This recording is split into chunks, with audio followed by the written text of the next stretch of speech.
मुल्क में आई कोरोना लहर से जहां बहुत से नुकसानात हुए हैं, उन्हीं में से जो यहाँ जो काम से जुड़े हुए लोग होते हैं, जिसमें से पार्किंग भी एक काम है इस मुल्क में। और इसके जो मुख्तलिफ दफातर होते हैं वहाँ पार्किंग होती हैं, सरकारी दफातर के बाहर भी पार्किंग होती है। इसी तरह से ये तहसील सदर का दफ्तर है, इस वक्त हम यहाँ मौजूद हैं और यहाँ जो पार्किंग है, हमने पार्किंग वालों से यहाँ बात की तो उन्होंने हमसे बात करते हुए बताया कि ये जो पार्किंग ठेके पर होती है और उनका ये काम जो यहाँ इसी पर मुनहसर होता है, उनकी रोज़ी रोटी।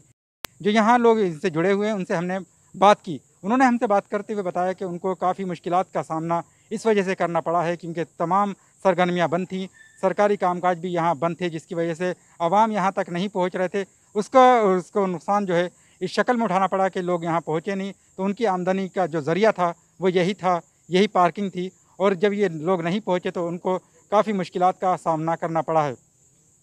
ये स्टैंड पे करते थे काम साहब। ये लॉकडाउन लग गई, हमारी रोजी रोटी ख़त्म हो गई।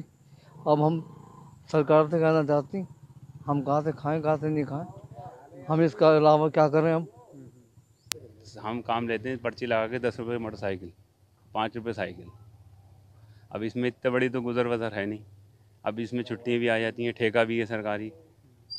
इसी मुतालिक फिर हमने बात की यहाँ के जो पार्किंग के जो ठेकेदार हैं उनसे बात की और उन्होंने हमसे बात करते हुए बताया कि ये पार्किंग का जो ठेका वो सरकार की सतह से लिया जाता है।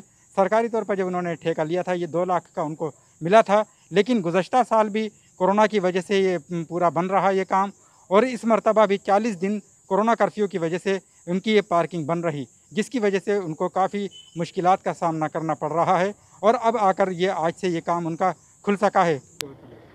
देखिए, ये स्टैंड का ठेका हमने 2 लाख रुपए में लिया था तहसील सदर से और 12 महीने का टेंडर होता है और हमें जो है उसमें छूट मिलनी चाहिए थी, लेकिन वो छूट मिली नहीं। हमने पूरे एक मुश्त पैसे जमा कर दिए हैं, लेकिन सरकार को हमें छूट देनी चाहिए और इसका समय बढ़ाना चाहिए, क्योंकि अब जब हमारा दूसरा साल शुरू हो गया है, इसके भी हमें अलग से पैसे, मतलब ठेका की जो भी होगी बोली या जो भी होगा वो जमा करने पड़ेंगे, हमें छूट नहीं मिलेगी।